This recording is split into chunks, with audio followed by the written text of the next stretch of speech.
gracias a la vida. Estamos en otra emisión del programa Poetas Argentinos de la radio de la Biblioteca del Congreso de la Nación. Quien les habla, Claudia Enchila, en la producción Camila Zúñigo y en la operación técnica Nicolás Campoamor. Nosotros todas las semanas vamos conociendo nuevos poetas, cantautores, que realmente hacen de su vida, ¿no?, poesía. Y hoy va a ser algo especial, es una entrevista con Josefina Rosenbasser, que ella es cantautora, donde nos va a contar bien todo acerca de su obra, de su viaje a China, de su disco. Josefina Rosenbasser nació en Buenos Aires, realizó giras por Uruguay, Chile, Estados Unidos, China y Corea. En el 2015 fue seleccionada para formar parte de la residencia artística en Shanghái, China, durante el periodo de 3 meses, hasta enero del 2017.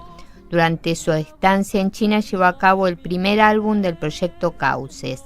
Dicho proyecto consiste en la musicalización de poesía asiática tradicional con ritmos argentinos y medios electrónicos. Este álbum es el primero de los 3 que van a formar parte de la colección y van a ser compuestos y grabados en Corea del Sur y Japón. Durante su estadía en China participó como artista residente en la Bienal de Arte de Shanghái y fue invitada por el Consulado Argentino a cantar y tocar el bandoneón en la celebración del Día Mundial de Tango junto con el Gardel Tango Trío. La invitó Horacio Ferrer a cantar en la Academia Nacional de Tango. En el 2012 fue la voz del documental Grisel, dirigido por Jorge Colás, y participó en el 2016 TED por San Isidro. Junto con el cuarteto, Josefina Rosenbasser formó parte de todas las ediciones del Festival de Tango Independiente, apoyando la nueva corriente joven del género. Hace un tiempo empezó su camino en la composición de música latinoamericana. Ahí fundó Tía Juanita, que este es un conjunto de música donde exploran los diferentes paisajes musicales. En esta agrupación se desempeña como compositora, cantante y bandoneonista. Bueno, también en el 2014, 15, 16 realizó giras por Estados Unidos, en diferentes salas, escuelas. Acá en Ciudad de Buenos Aires es docente de canto especializada en música latinoamericana. Vamos a escucharla. Contanos bien cómo vos empezaste a relacionarte con la poesía y con la música. Bien, yo, cuando empecé a estudiar música y empecé a cantar, en realidad yo originalmente solo cantaba, cantaba más que nada, y empecé a cantar tango, y entonces de alguna manera ese primer acercamiento con la música tuvo una carga poética muy pesada, digamos, ¿no? Siempre empecé cantando cosas que tenían como un desarrollo poético inmenso, y la verdad que ese primer acercamiento mío desde el espacio de intérprete fue a través de estas letras increíbles, ¿no?, de estos poetas magníficos que tiene el género. Y en el momento que empecé a componer yo, de alguna manera, viniendo de un mundo, de una infancia más rockera, siempre el Flaco, Spinetta, Charlie y demás fueron los que de alguna manera para mí resonaron siempre en mi hacer y en mi qué hacer y decir. Y creo que esta unión de esos mundos más tangueros, más rockeros, de alguna manera después se me sintetizaron en algo que es lo que ahora estoy haciendo desde que escribo mis canciones, que ya hace varios años, por suerte. Y bueno, eso, conceptualmente creo que esos fueron como mis pilares, o estéticamente los pilares que me acercaron a la idea de empezar a escribir. ¿Y qué te transmite todo el mundo rockero, por ejemplo Spinetta, y el mundo del tango? Hoy hablábamos justo de la actualidad, ¿no? De las canciones, o del mundo más mainstream, del mundo más comercial, ¿no? Qué pena cuando no dicen nada, decíamos, ¿no? Yo creo que lo que a mí me llegó de todos estos tipos y mujeres fue decir algo, básicamente, con diferentes lenguajes, con diferentes épocas, siendo que a veces para lo mejor, no sé, el tango muchas veces cayó muchas cosas, o el rock también cayó muchas cosas. Creo que lo que me transmitieron siempre fue como la idea de, si vamos a hacer algo, vamos a decir algo, digamos, que no quede vacío, digamos, ese mensaje. Entonces creo que de alguna manera siempre fue tratar de ser la más genuina en mi decir, digamos. Creo que los que hacemos arte siempre estamos contando nuestra verdad, nuestra manera de mirar el mundo, y creo que es una responsabilidad tratar de hacerlo a conciencia, eso, no como una cuestión de tratar de distanciarnos del resto del mundo, sino sí ser conscientes que está bueno decir algo, que está bueno que no sea vacío eso que estamos queriendo hacer. Eso, creo. ¿Y cuál es tu mirada del mundo? En este momento muy desesperanzadora, pero... no sé, a ver, ¿cómo sería más específicamente la pregunta?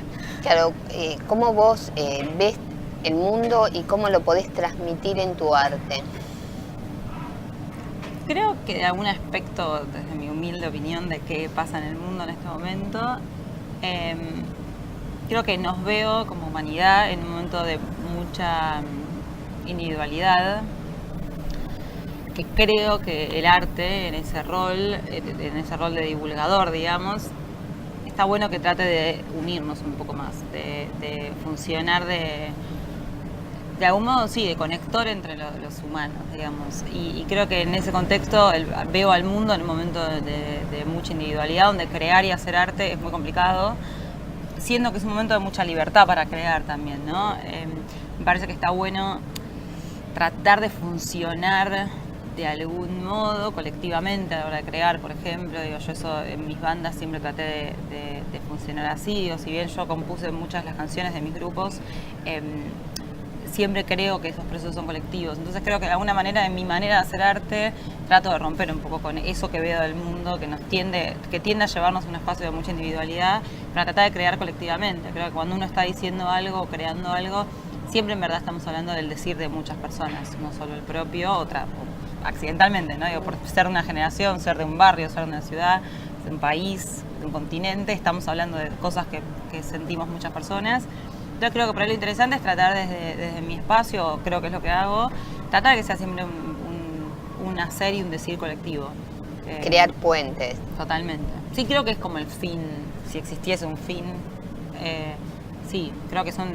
Sí, a mí me encanta pensarlo como ramas un poco también, ¿no? De un árbol inmenso. Incluso cuando se trazan internacionalmente o con gente de otros lados, creo que se empieza como a cruzar... se empiezan a cruzar discursos y verdades, realidades, que es muy interesante cómo pueden empezar a funcionar de puente. Sí. Y contanos vos cómo fuiste armando ese puente desde el momento en que empezaste a escribir. Yo empecé a escribir con muchísimo miedo. Creo que también que mi formación haya tenido esos comienzos, digo, con poesías tan elevadas, ¿no? Digo, hoy hablamos antes fuera de aire sobre las poesías de la niñez, ¿no? Incluso María Elena, digo, siempre fueron como, para mí, escribir tiene algo de una complejidad, es muy complejo. Y al principio, cuando yo, la primera vez que escribí una canción fue en un taller de composición con Edgardo Cardoso, que es un compositor, que es un genio, y la pasé muy mal en el taller yo, porque el juicio inicial, que era el mío, era terrible y sufría muchísimo. Después fue muy maravilloso, pero era chica para mí también para bancar un poco la crítica, ¿viste? Del laburo. ¿Cuántos años tenías? 22, creo. Por ahí un poquito más, si me quería más chica de lo que era. 22, creo. Creo que Fito Páez ya había hecho giros en esa edad, qué triste. Dejando eso de lado, sí, 22 más o menos. Pero yo era claramente inmadura para mí para bancar el proceso que implica escribir. Digo, a mí después, finalmente, con el paso del tiempo, los errores, las cosas lindas y demás, empecé a entender un poco como este camino en decir algo propio implica un montón de tachaduras, borrones, borrar, volver a escribir y esas cosas. Y la verdad que finalmente, cuando empecé a transitarlo, fue muy placentero, y también me pasa ahora más que nada que es una necesidad de vida. Digo, ¿no? A mí, Edgardo nos dijo en el taller algo que era interesante, que era: si uno puede dejar de escribir, puede dejar de escribir. ¿No? Si puedes dejar de componer, puedes dejar de componer. Si no puedes dejar de componer, es porque en serio es un vehículo que necesitas para hacer. ¿Y vos podés dejar de escribir y de componer? Ahora no. Ahora realmente siento que no, que es mi mi lugar donde me siento en libertad, completamente. Yo aparte fui muy formada en orquestas, cantando, y para mí era como una cosa de ese laburo, para mí eso era lo que yo era siempre, como cantante. Y en el momento que empecé a escribir y también de juntarme con amigos músicos, con tía Juanita en mi banda, fue encontrar que en ese hacer para mí tan propio y personal aparece algo increíble en el compartir eso, que ese vehículo, que es la canción, pasa a tener unas alas y un vuelo que para mí es magnífico y que sí realmente en este momento no puedo dejar de hacerlo, casi compulsivamente por momentos. Y en el momento en que vos te pones a escribir, contanos, ¿te surge un tema o determinás vos los temas? Contanos cómo es el acto creativo en vos. Ahora me siento en un momento muy conceptual para laburar. Me pasó, tuve una experiencia hace unos meses de irme a China a hacer un disco musicalizando poemas de poetas chinos, y ahí, dejando hablar el proceso que fue hermoso y gigante, sí se me encontré como un concepto de trabajo, como un concepto que englobaba para mí estas poesías. Y en el momento que volví acá y empecé a volver a escribir mis canciones, mis letras, me di cuenta que volvía a estar en la hoja en blanco, porque eran mis palabras, digamos, no eran las de otro. Y en ese proceso volví a querer empezar a trabajar para mí desde un punto de vista más interdisciplinario, que sería como trabajar con un concepto, escribir sobre ese concepto, ¿no? Con una imagen, con un cuadro, como disparadores.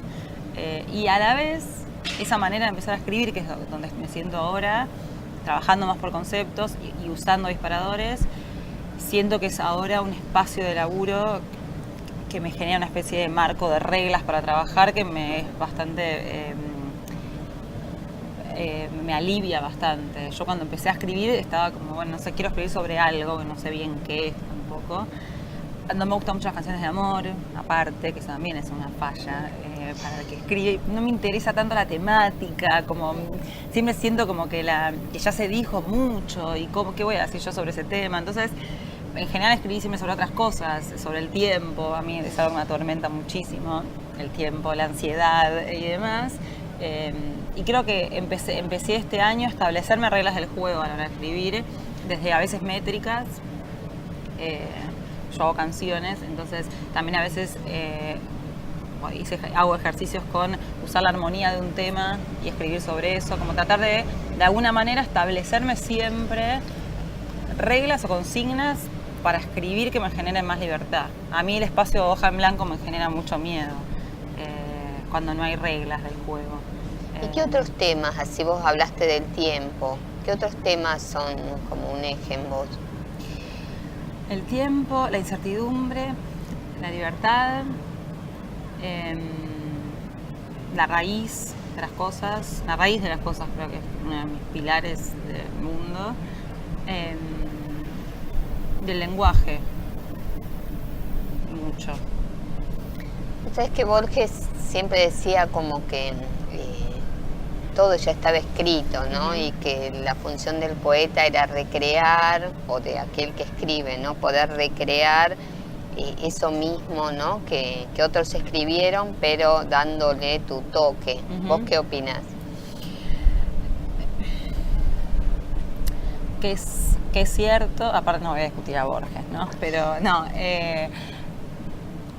creo que lo hermoso del mundo es que el mundo es uno que va mutando, ¿no? Entonces creo que pensar que todo está dicho es raro porque también lo que se ve muta, entonces pensar que ya dijeron algo sobre algo que no existía es un poco extraño, por lo menos. Sí creo en el toque como lo único que sí tenemos los que hacemos arte, digamos, o para mí, a ver, lo único que tenemos, sí, creo que es lo único que a mí por lo menos me suele interesar del arte, que es cuando uno ve al individuo detrás de eso en lo que hace. Cuando uno puede encontrar la singularidad, eso me pasa. Creo que sí, por ahí la tarea de quien escribe, o quien hace música, o quien pinta, quien baila, quien actúa, quien dirige, creo que lo interesante es que pueda encontrar la singularidad. En esa singularidad creo que sí nos volvemos indiscutibles. Quien es singular de algún modo como el ADN, no sé, no podemos discutir a alguien que dice lo que piensa sobre el mundo, o discutirle lo que él piensa, digamos, entonces, o siente. Creo que ahí es cierto que que lo que hacemos es de alguna manera moldear esto que ya está dicho, pero creo que lo singular me parece lo más. El toque, ahí sí coincido con Borges. ¿Vos sentís que llegaste a tu voz propia? Siento que estoy encontrando una versión de mi voz propia hoy, que creo que a la vez cuando sienta que la haya encontrado del todo, va a ser cuando sea muy vieja y ya no quiera hacer más nada. Creo que esa es la búsqueda crónica. Creo que siento que en este momento me siento muy genuina en lo que estoy haciendo, pero que la voz propia es como la zanahoria a perseguir. Digo, creo que eso es lo más interesante. Los artistas que a mí más me gustan, no sé, Björk, por ejemplo, creo que son personas que por esa búsqueda de encontrarse en esa voz propia es por lo que van mutando siempre y no se quedan en una, porque si uno encuentra la voz propia a los 30, cagamos, perdón la palabra. No, digo, se apaga. Creo que lo interesante es cuando a mí los artistas que más me interesan son los que se repreguntan dentro de un mundo genuino. Digo, yo sí me siento en este momento con lo conflictivo que me representa sentirme genuina, porque uno es uno en ese contexto. Creo que sí, que me siento sincera, pero que es un concepto que muta todo el tiempo. Entonces creo que esa voz propia aparece como al final. Y creo que también es algo que se dirá, que dirá lo que hice. No sé si yo podré verlo tampoco. Quizás preguntas continuas, ¿no? Sí, sí, motores a pleno, sí, sí. Contanos bien en las bandas en que estuviste. Bueno, vos contaste que empezaste con el tango. Contanos bien toda tu historial de música y de creación, ¿no? Yo empecé cantando tango, hice la carrera en la Academia Nacional de Tango, que había un conservatorio llamado Argentino Galván. Hice la carrera que era de intérprete y amé perdidamente. Yo vengo de una familia muy poco tanguera, y me enamoré del género con una intensidad, con la que hago casi todo, pero fue como, sí, feroz. Me pasaba un poco que desde la poesía fue que me enganchó mucho, que era tener que buscar algunas palabras, tratar de entender imágenes y demás que planteaban los tangos, porque a mí me eran muy ajenas. Entonces ahí me encontré con, bueno, había que pensar. Y a mí pensar me encanta, había que pensar lo que estamos haciendo, como por qué lo que tengo que decir, cómo lo voy a decir y demás. Y ahí empecé a cantar en orquesta, estuve una pequeña orquesta, un quinteto llamado Vanguardia Vieja, que lo quise mucho, que fue mi primer cuna de laburo, que estuvo buenísimo. Después tuve un dúo mucho tiempo que se llama Nunca lo vamos a abandonar, Rosencrom, que es con mi mejor amigo, que es Pato Crom, un guitarrista de tango que es un capo. Pero ahí siempre hacíamos tangos tradicionales, con versiones nuestras, arreglos nuestros, pero tangos tradicionales. Después, la primera vez que compuse algo fue ya con Tía Juanita, si no me equivoco, pero en el medio canté en Alan Haxton Group, que es una orquesta de tango contemporáneo, muchos años, que estuvo buenísimo, y fue como un primer acercamiento a estar en un espacio de creación desde los arreglos, la composición, que para mí fue, sí, un disparador enorme de, bueno, yo quiero también decir lo que quiera decir, yo. Saqué mi disco en el medio de todo eso, mi primer disco que era de tango, Proyección, y ahí compuse un primer tango, la letra de un primer tango, con música de Matías Albamonte, y me di cuenta que no era mi género ni a palos, donde yo podía escribir, como no me salía eso a mí orgánicamente, la música tampoco, y era el lugar donde yo había estado siempre, pero ahí ya está un poco más atravesada por el folclore, que había sido como como otra parte de la música que me interesaba mucho. Y empecé a componer mucho más dentro del aire de los géneros folclóricos. Y ahí armamos Tía Juanita, que son casi todos temas míos, arreglados por todos los chicos de la banda. Y ahí encontré un universo de creación, que empecé también a componer mis canciones medio sueltas. Pero rápidamente me corrí de los géneros, digamos. Ahí sí, en el momento que yo empecé a crear más, me volví generada plenamente y tengo una batalla muy orgánica con los géneros. No creo en ellos. Yo, desde mi creación, no me sale... ¿Por qué no crees en ellos? Porque creo que somos una generación que debería romper con las formas. Agarrar las raíces de todo, para mí son magníficas y son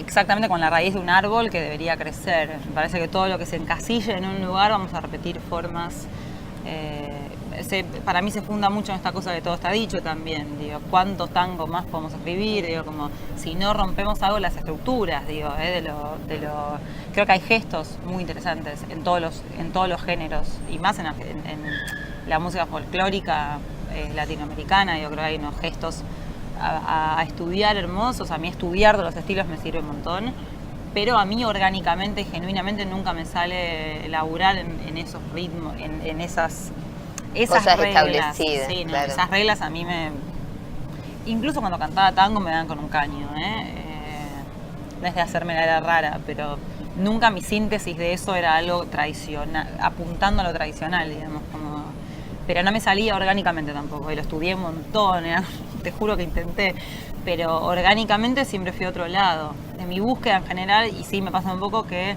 me cuesta bastante acomodarme en un lugar. Sí, es doloroso también, porque llegas a un lugar y tenés que ir a otro, pero es realmente lo que me pasa. Es una constante búsqueda. Sí, esto que decimos antes de la voz propia, digo, ¿no? Para mí también hay un lugar ahí donde me escucho decirlo y me siento una snob, pero me pasa realmente que siento que es la única que me queda seguir buscando eso, porque en serio cuando siento que algo más o menos está, necesito orgánicamente ir a otro lado.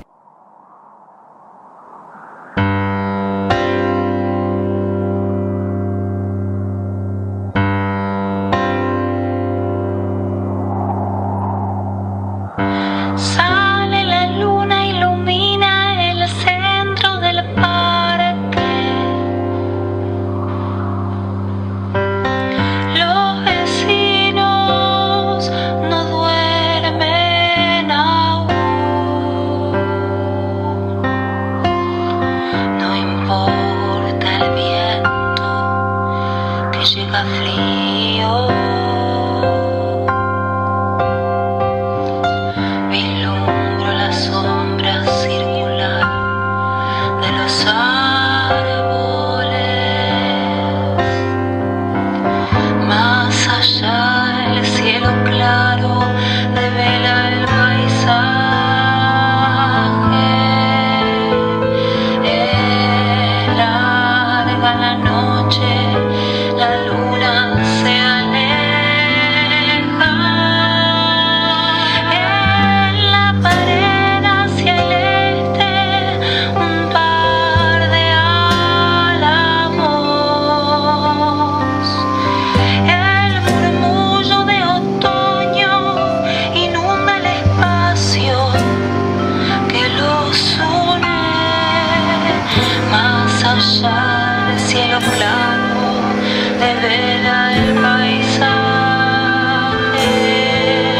Es larga la noche, la luna se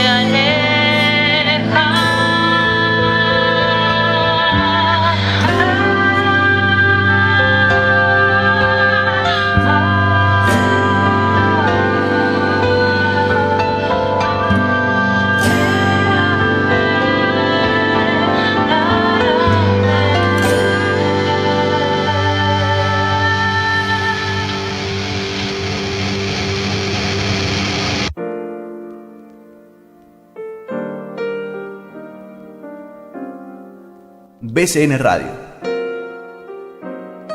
BCN Radio. BCN Radio. Una voz federal desde el Congreso de la Nación.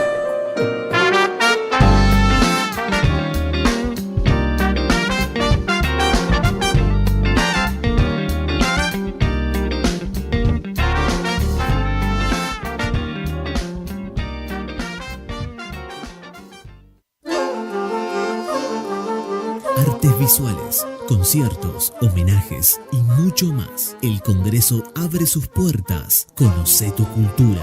Cultura Congreso.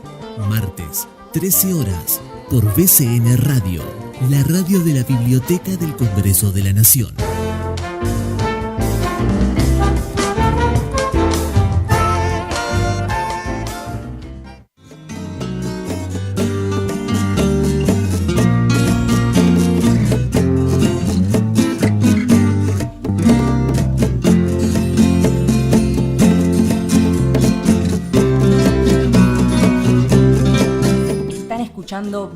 RN Radio. Hoy, siempre en tu compañía.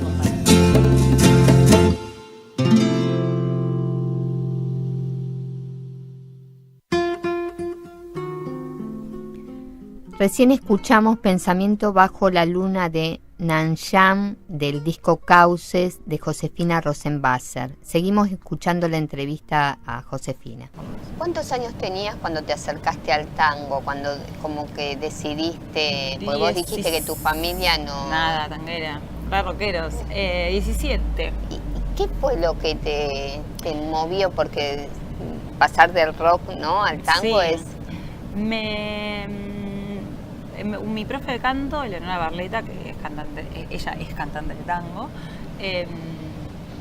me dio para cantar como Dos extraños, un tangazo, y yo busqué la historia detrás y me parecía como una pequeña obra de teatro, y me flasheó eso, me parecía increíble que haya tanto detrás de una canción, como que eran, y también con una cosa de, creo que es lo que también me interesa mucho del arte en general, de cómo entender el Buenos Aires de ese momento, bueno, no sé si Córdoba, pues ahora en Córdoba, pero digo, cómo entender el contexto de ese momento, como a través de la música se podía entender un contexto social, ¿viste? De todo, de las relaciones entre las personas, ¿viste? Como, por eso digo, la responsabilidad a la hora de hacer algo. Si no se va a notar la época donde vos lo estás haciendo, para mí es un drama, no sé, como esta cosa, para mí todo lo que hagamos tiene que mostrarnos la raíz de algo. Para mí está buenísimo que se vea, pero el presente, que creo que es lo que pasaba con los tangos de ese momento. Te pinta a los 40, te pinta al 50, digo, pintan realmente las sociedades de ese momento. Se lo describen. Bueno, el folclore mismo, digo, es gente que hablaba de lo que transitaba, que creo que es lo que a veces a los que hacemos música folclórica con todos los folclores, no digo no folclórica argentina, los folclores del mundo, para mí es una responsabilidad que mostremos nuestra verdad con lo que sea eso, que creo que nos pasa a veces a lo que estudiamos de esas músicas, que a veces nos quedamos en reflejar la anterior, y es medio un embole, para mí al menos, como me parece que no estamos haciendo una síntesis, y no es la que hicieron esos creadores, digo, esos creadores no hacían música del año 10, o sea, ellos estaban creando en tiempo presente. Que creo que lo que a veces no entendemos lo que estudiamos, la academización del arte, a veces para mí no nos permite pensar que eso debería ser un disparador para pensarnos ahora. Que a mí me pasa eso con el rock, creo que los rockeros que a mí más me gustaron, que eran tipos que estudiaban, que para mí se les escucha el tango un montón, como al Flaco para mí se les escucha el jazz, como, entonces para mí eso queda muy claro, no sé, en Fito yo escucho mucho, hay una raíz folclórica para mí muy clara, en Charlie para mí una raíz tanguera muy clara, y para mí esos tipos hay una síntesis que es su generación hacia rock, pero mamaron esa raíz, y para mí es hermoso que se escuche de dónde somos, digo, para mí que se escuche de dónde somos y en la época que estamos creando es como casi esencial, y eso va a ser siempre una mirada muy singular también, pero bueno, te lleva a mí por lo menos más tiempo de pensar lo que hacemos. Aparte es importante, ¿no?, el hecho de reflejar el hoy. El otro día estaba en una charla que hicieron varios poetas y hablaban de que siempre se fijaba, por ejemplo, en lo que se había hecho antes y que estaba bien eso, ¿no? Pero que había que hacer ahora y reflejar el hoy. Sí, es que aparte a mí hay algo, me pasa mucho con pensar en esta cosa de la aceptación mundial de las cosas, ¿no? Si algo le gusta a todo el mundo y todo el mundo lo entiende, por ahí es raro. Digo, si uno va a reflejar un hoy, que es en un espacio puntual, en una época puntual, con una mirada puntual, está bueno que es raro que todo el mundo lo entienda. Yo creo que es lo que pasa con el pop mundial, que el pop mundial por ahí lo entiende todo el mundo porque se establecen como unos parámetros lógicos, sensatos y estéticos que más o menos, a grandes rasgos, todos más o menos los comprenden. Yo creo que hacer arte desde Latinoamérica implica una carga y una profundidad que tiene ciertas complejidades, por lo menos para pensar. Que entonces me parece que es interesante que nosotros, ni denostando al pop mundial, para mí también tiene un rol importante. Sí creo que nosotros tenemos que entender que lo que hacemos tiene esa complejidad y que no va a ser tan sencillo si queremos reflejar lo que está pasando, lo que no se está pasando. Y también es es muy singular lo que a cada uno le pasa con esa realidad, que es válida, ¿eh? Pero me parece que es interesante desde el sonido, desde qué sonidos usamos, desde qué instrumentación usamos, cómo nos vestimos, qué queremos. Digo, para mí todo eso está bueno ser conscientes. Digo, para mí de la misma manera que si sos consciente y decidís cantar tango como en el 40, es una decisión. Pero es una decisión. Para mí no puede ser inocente. O es inocente capaz, pero es medio un embole si es inocente. Contanos acerca de los discos que sacaste. Bueno, el primer disco fue Proyección, un disco de tango que produjo Néstor Díaz. Era chica para mí para sacarlo. Ahora justo otro día lo escuchamos de vuelta y es lindo, pero sí, pienso que hay una síntesis incipiente, pero que todavía no está tan sentada. Después hicimos con Tía Juanita un primer disco que lo sacamos digital, que se llama... me olvidé el nombre, El Árbol que Vendrá, que es muy lindo, que fue un primer disco de la banda, que fuimos a hablar un demo y terminamos haciendo un disco. Fue muy lindo, que contaba con muchos temas nuestros, con arreglos re lindos también. Y después hicimos una parte del movimiento, que es el segundo disco de Juanita, que para mí el concepto de una parte del movimiento fue muy lindo, al que llegamos con la banda, porque nosotros nos sentimos una parte de un movimiento. Esto hablamos de la búsqueda constante. Para nosotros ese disco fue una foto de ese movimiento constante como generación, como país, como individuos, como músicos en nuestra vida. Era una parte de este movimiento que somos. Y ese disco lo queremos muchísimo porque aparte grabamos con Facundo Guevara, grabamos con Nora Salmoria, y pudimos de alguna manera sintetizar eso que nos estaba pasando pensándonos en movimiento. Nosotros sacamos el disco y ya no estábamos haciendo eso, como realmente nos pasó. Era como que sacamos el disco, estuvo buenísimo, y después era como, bueno, dale, pero ahora queremos más nuevo, que nos pasó eso, sinceramente. Y después saqué Cauces, que en realidad lo estoy presentando ahora, lo voy a presentar en el Conex con los parlantes holofónicos, que estoy muy feliz por eso. Contanos de Cauces, ¿no? Cauces ¿Cómo fue surgió? un proyecto, yo presenté un proyecto para hacer una residencia artística en Shanghái, en China, para musicalizar poemas de poetas chinos. Mira qué bueno. Hermosísimo proyecto que me llevó primero a estudiar quiénes eran estos señores, qué implicaba la poesía en China, el valor que tiene la poesía en Oriente en general, el valor que tiene estético, el valor que tiene educativo, el valor que tiene, el valor que tenía ser poeta, el rol que tenía ser poeta en esos momentos. Eran como seres realmente enaltecidos en la sociedad, como una cosa de un valor inmenso. Y me rompió la cabeza. Tuve que estudiar un montón, me encantó, me encanta su idioma, su lenguaje, los caracteres, digo, tienen ideogramas, es como todo un universo tan distinto para nosotros, que hasta el día de hoy poder escribir es un arte allá, ¿viste? Es como poder escribir físicamente, ¿no? Digo, es muy complejo. Y me entré ahí en un universo con la cultura oriental, que Cauces finalmente va a ser un proyecto musicalizando poesía de Asia del Este. Entonces la idea es también hacerlo en Corea y en Japón, que es un poco lo que estamos tratando de armar ahora. Mira qué bueno, la verdad. Hermosura, pero ahí se me generó una cosa interesante para mí, que era cómo agarrar esas palabras escritas, uno de los poemas con los que trabajé desde el 300, cómo actualizarlo, ¿no? Y esto que hablábamos antes, de que arte, de alguna manera, uno es un ser contemplando algo y traduciéndolo en algún lenguaje. Para mí fue hermoso, como, bueno, esto escribió este tipo observando esto. Hay unas cosas muy lindas de Juan L. Ortiz, que él se fue a Pekín y también se maravilló porque encontró muchos de los paisajes del litoral muy parecidos a los de China. Entonces escribe una de Pekín, que es un poema muy raro, que está buenísimo.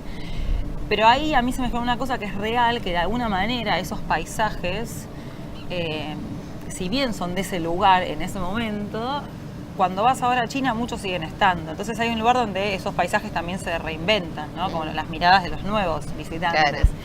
Y a mí ahí se me generó una cosa interesante en las traducciones al español, de cómo apropiarme de eso, siendo que ya el sonido de la palabra muta por el idioma. Y también yo empecé a trabajar yo pensé que iba a ser un disco mucho más folclórico. Cuando fui terminé haciendo un disco casi electrónico, experimental, porque me pasó eso escuchando la ciudad donde yo estaba escribiendo, que era Shanghái, que es un bardo, y se escucha todo, y para nosotros es ruido. todo, las palabras, los carteles, todo es ruido porque no entendés nada. Entonces quedó un disco como con esta cosa, a mí también se me abrió ahí una cosa de producción más electrónica que me encantó, y también a mí ahí se me actualizó mucho ese mensaje de esos poetas. Y hablando mucho con chicos chinos, que ellos trabajaron en las escuelas, tienen que estudiar como 100 poemas en la primaria. Para ellos, que alguien de otro lado tan lejano agarre esas palabras, las traduzca, las haga una canción, me decía como de alguna manera para ellos era un poco una pesadilla porque ya odiaban esos poemas, pero me decía como también es lindo como viaja eso y qué interminable que es. Digo, hay algo para mí en el arte, yéndonos a una cosa más romántica, que para mí es una cosa permanente. Digo, hacer canciones y traerla para acá, para mí es como algo... Yo les decía a ellos, para mí hay mucha generosidad que te lo presten, digo, te están prestando un cacho de historia de ellos, digo, el que te da. Sí. Me lo robé de todas maneras, nadie me lo vino a dar, pero poder trabajar con las palabras de otro y apropiártelas, porque yo adapté mucho de los poemas, sí, para mí fue un regalo, así que bueno, espero poder seguir haciéndolo ahora. Es un proyecto que quiero un montón, Cauces, que el nombre un poco habla de esto. Para mí estas ramas y raíces que se bifurcan, se abren, vuelven y de alguna manera no sabes nunca dónde terminan, pero que se cruzan mucho. Así que bueno, espero que suceda, que continúe. Vos contabas que la experiencia de los chicos que se aprenden 100 poemas. Sí, tremendo. Deben ser más, de hecho. Pero así como obligatorio. Obligatorio, de memoria, aparte. Repetir. Igual que las escuelas de acá. Igual que acá. Sí, tienen una cosa... Es raro igual también, porque ellos no lo ven como un hecho artístico, estético como nosotros. Igual, yo allá conocí un chico, un señor, no me acuerdo el nombre, no lo puedo decir, Shidong, que era artista plástico. Y para ellos...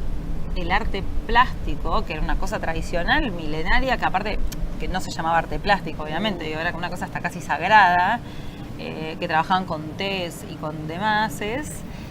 Hoy, sacarlo de contexto y pensarlo como una pieza de arte que se vende, también es raro. Digo, ellos también tenían la poesía puesta en un lugar distinto al nuestro. Están pensando el arte ahora como otra cosa también, pero ellos tenían una cosa como el arte tenía un valor como si fuese... la política, o sea, como un patrimonio histórico. Son patrimonios históricos y lo son aparte, ¿viste? Entonces a mí les resultaba raro que uno lo traiga una cosa como más simple y complejamente como un hecho artístico, estético, no sé. Entonces para ellos sacarse esa cosa de este chico ponele trabajaba con té que tenía que pintar todos los días, té y café. El café era un elemento que le había metido. Para mí lo veía, era el más conservador chino que había, lo que estaba haciendo, no era nada rupturista, y sin embargo el tipo estaba trabajando con café, por ejemplo.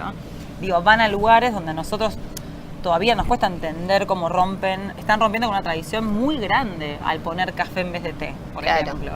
Entonces ahí para mí es interesante cómo tanto las poesías para los niños como para ellos el arte en general tiene otro rol. Obviamente que después hay arte contemporáneo y demás, pero digo, tienen roles distintos, tienen un rol muy distinto, la poesía tiene un rol muy distinto. Ahora ya obviamente es distinto y muta y mucho y tienen como una cuestión también estética, comercial, libros y demás como nosotros, pero tienen mucho respeto igual, con eso implica que es como casi sagrado todo. Esa visión que viste, ¿no? Del rol del poeta, esa visión sagrada, ¿no? Compararlo con lo que ves acá en la Argentina. ¿Para qué? Sí, es muy lastimoso. A ver,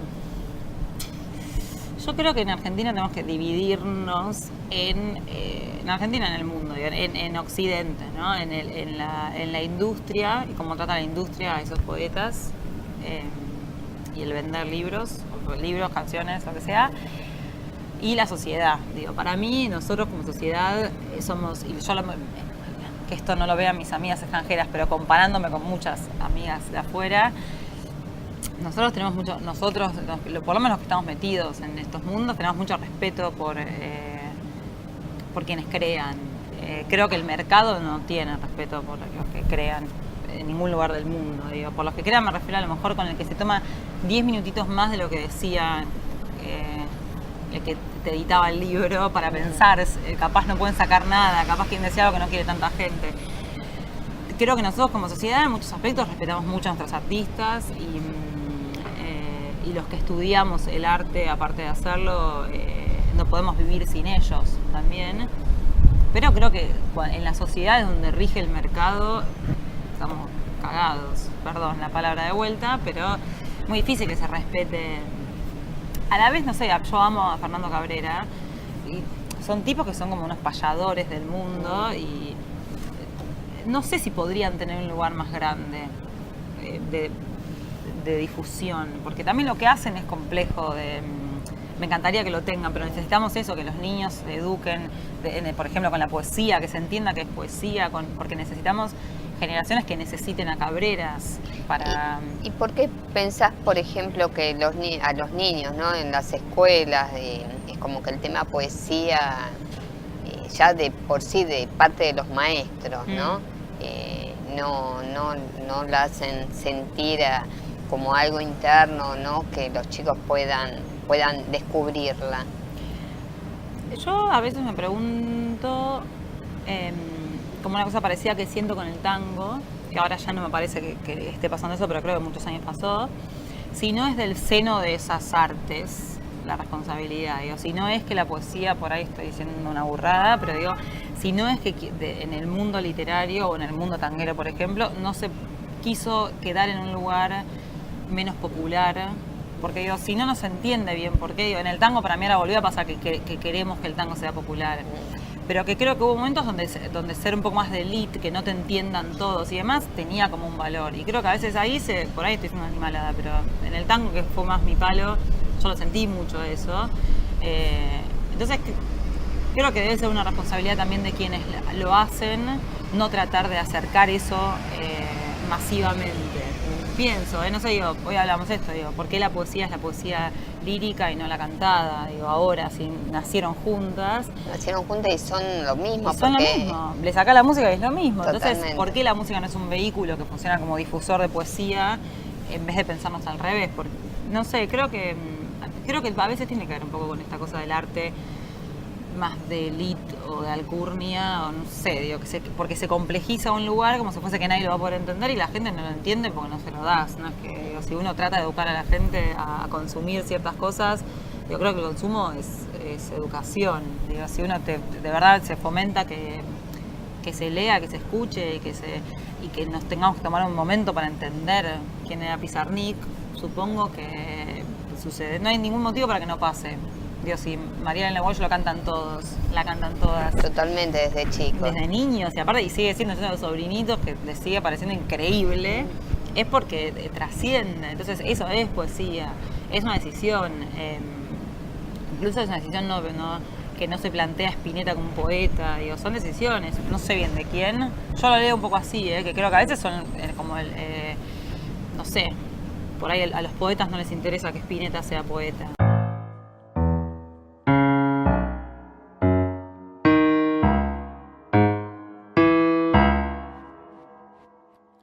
De mi país desgarrado solo quedan ríos y montañas, la ciudad en primavera, retoño de árboles y plantas. Solo puedo preguntar a los pájaros que no hacen otra cosa que cantar. Fugaz el tiempo salpica de lágrimas las flores. El graznido siniestro de las aves sacude mi espíritu.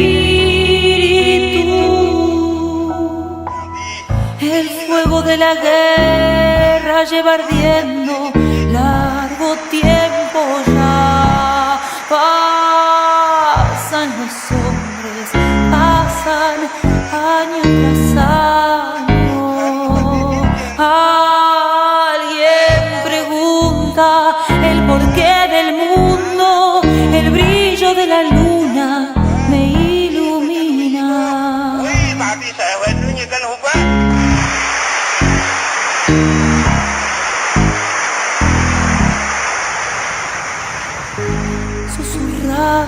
como agua que corre. Las cosas del mundo también pasan y caen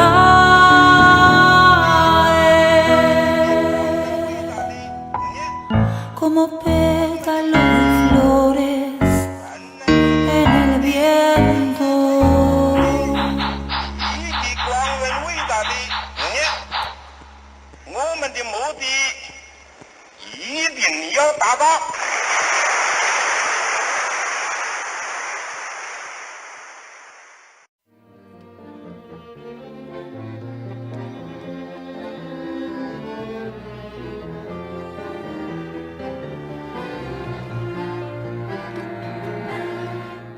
Estás escuchando BCN Radio, la radio de la Biblioteca del Congreso de la Nación.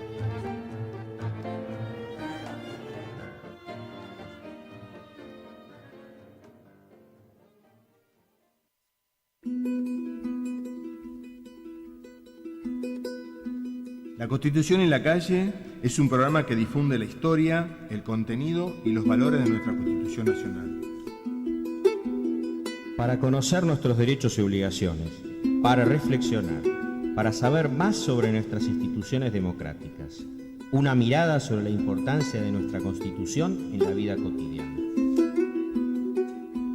Lo nuestro es un aporte para ejercer una ciudadanía responsable. Vamos, ¿qué día, Javier? Martes, 14:30. Bueno, Los esperamos. ¿Nos encontramos ahí? Dale. Dale.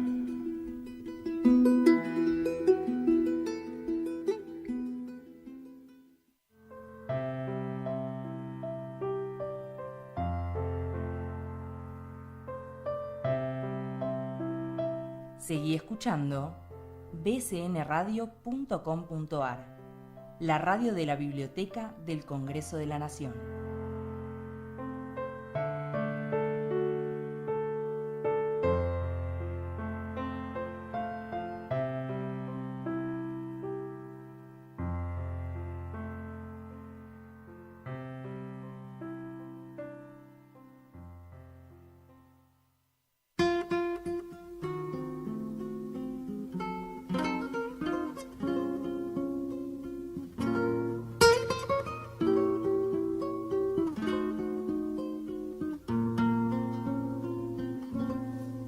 Gracias a la vida que me ha dado tanto, me dio dos luceros que cuando los abro...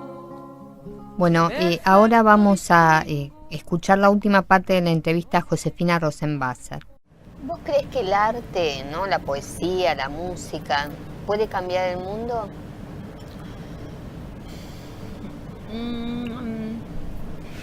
Creo que puede ayudar a cambiarlo. Creo que el mundo no, puede cambiar mucho la vida de las personas, eso seguro. Creo que estamos en un mundo donde el poder está en manos de otros, pero sí, sin duda, una canción, un libro puede modificar la vida de la gente, sí, sin duda. ¿Tenés nuevos proyectos? Ahora estoy con Cauces a lo loco, que es mi gran proyecto ahí troncal. Seguimos con Tía Juanita, que estamos ahí en unos lapsus de cambios. Pero Cauces es mi gran proyecto ese. Bueno, la música, la obra de teatro la estoy haciendo, que lo dije Cecilia Petrilli también. Son como dos proyectos ahí grandes que tengo, en uno más protagonista y productora al respecto, que es Cauces. Bueno, que espero eso, es un proyecto grande, que la idea es, me encantaría poder hacer este año los otros dos discos, o uno de los dos por lo menos.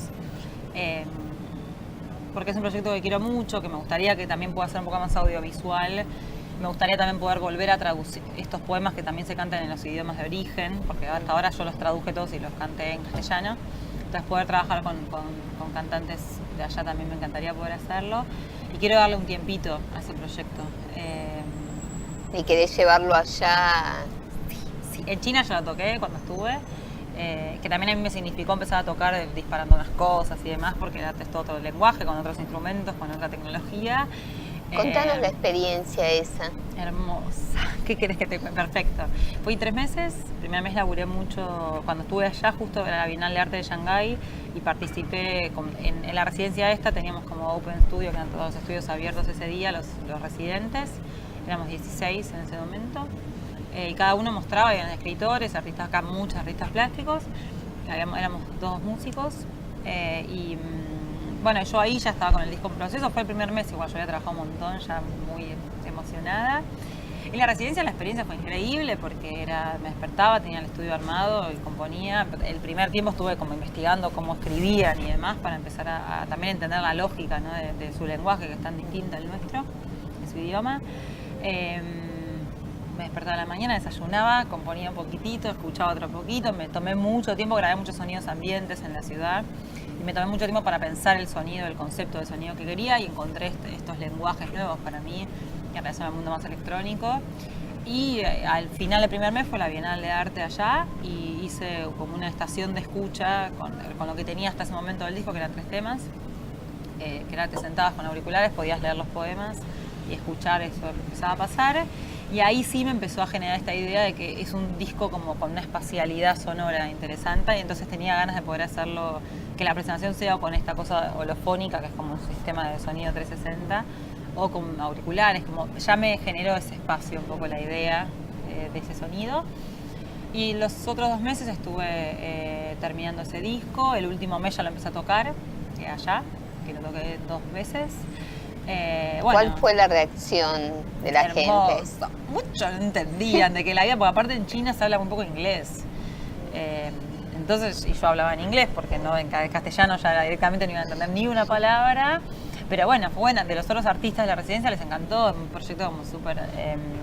era bastante fácil de explicar el proyecto, que era algo que en la residencia no pasaba tanto, porque algunos de los chicos iban con proyectos que no tenían tanta incidencia con la ciudad o con el país, y el mío era muy concreto. De hecho, cuando estuve allá, estuvo justo en la residencia el secretario de Cultura de Shanghái, y vino y vio el proyecto, además que le interesó. Que ellos aparte tienen una cosa con un respeto con su tradición muy grande, entonces que venga alguien a releerla les interesa un montón. Yo pensé que por ahí tenían más rechazo, y sin embargo no, les re gustó.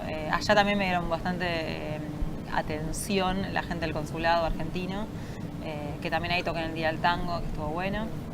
No el disco, sino toqué con un trío de tango de allá. Y bueno, nada, la recepción estuvo buenísima. Mis compañeros, eso, hubo como el día cuando me iba, hice como un cierre de mi proyecto allá, que proyecté justo, hay un corto que es una animación de un poema, de uno de los poemas con los que trabajé, que es un corto animado muy lindo, y proyecté ese corto y escucharon los temas, y estuvo buenísimo, una experiencia hermosa, muy transformadora. Igual a mí ahí sí me generó un antes y un después en la vida enorme. Irme, y el silencio también, el silencio y ruido, ¿no? Yo acá, como notarán, hablo mucho y suelo estar muy rodeada de gente, y estar allá con nueva gente, mis montón de amigos y demás, pero te genera un espacio de soledad muy interesante para crear. Yo siempre laburé con gente, trabajando, tocando, y crear sola estuvo buenísimo.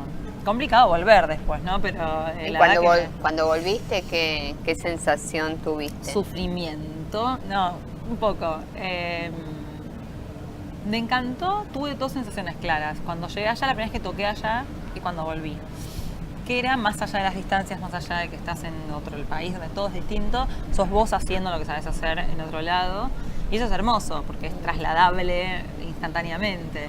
Y cuando volví, después de volver a terapia y demás, entendí que también eso se hacía al revés, que es eso que yo fui allá, que para mí fue muy transformador, me lo traje también. Y la verdad que estuvo re bueno, porque de alguna manera también es reconciliarme con estar acá, con volver a laburar un montón, a 2.000 millones de clases, eso que está buenísimo, pero que bueno, te modifica el proceso creativo una banda. Pero bueno, es eso, volver a encontrarme con mis amigos con los que hago música, y cómo uno se para de vuelta en ese lugar, siendo que uno se transformó mucho, ¿viste? Y estuvo bueno porque también es tomar todas las decisiones en tu proyecto, como pasa a mí con Cauces, y volver a un espacio colectivo donde las decisiones se toman entre más personas, está buenísimo. Te aliviana un poco, así que está bueno. Contanos, ya culminando la entrevista, ¿qué representa la palabra en vos? Buena pregunta.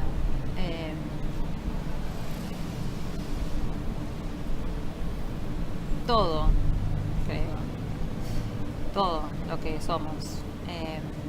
Creo que la palabra, no solo la palabra dicha, ¿no? Además está decirlo, la palabra creo que es algo increíble, para nada absoluto. Digo, creo que la palabra tiene la virtud de mutar de significante, por ende, de alguna manera es móvil, pero es todo. Yo creo que con la palabra podemos amar, podemos matar, podemos lastimar, podemos querer, podemos buscar, y nos permite, eso es un vehículo que nos permite hacer todo.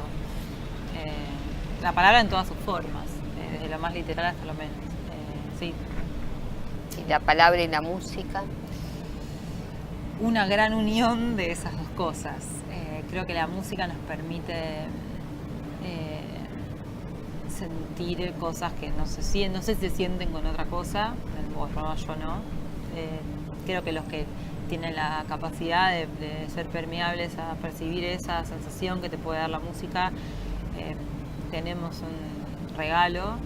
Y creo que la unión de esas dos cosas, de la palabra y la música, puede ser muy transformadora. Y creo que la música, incluso instrumental, siempre tiene por debajo una palabra, una poesía que antes hablábamos también, que hace que eleva para mí la música a un lugar de un poder. Antes, si hablamos, se puede transformar el mundo, y para mí la música es como determina estados de ánimo, situaciones.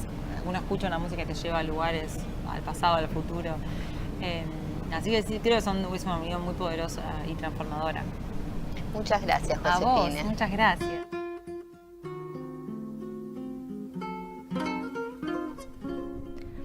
Realmente un placer esta charla con Josefina Rosenwasser. Todo lo que contó acerca de su experiencia con la música, con la poesía. Es importante porque poesía, siempre digo, no se basa solamente en el texto escrito, también poesía es una pintura, una música, todo aquello que nos hace sentir. Nosotros desde el 2014 en este programa estamos difundiendo a los poetas argentinos, de Jujuy a Tierra del Fuego. Es importante una poesía que se abra, ¿no? Y que llegue a la gente. Y en el caso de la entrevista de hoy, Josefina, a través de su música y de sus letras, ¿no? Puede lograr eso. Bueno, nos encontramos la semana próxima por una poesía de todos y para todos. Que en todo su ancho graba noche y días, grillos y canarios, martillos, turbinas, ladridos, chubascos y la voz tan tierna de mi bien amado.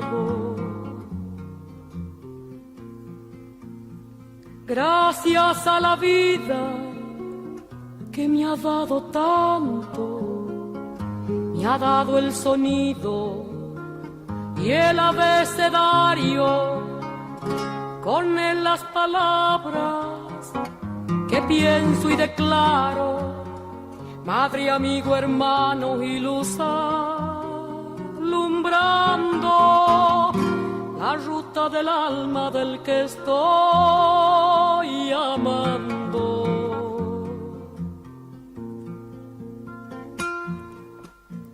Gracias a la vida que me ha dado tanto, me ha dado la marcha de mis pies cansados, con ellos anduve ciudades y charcos, playas y desiertos, montañas y llanos, y la casa tuya, tu calle y tu patio.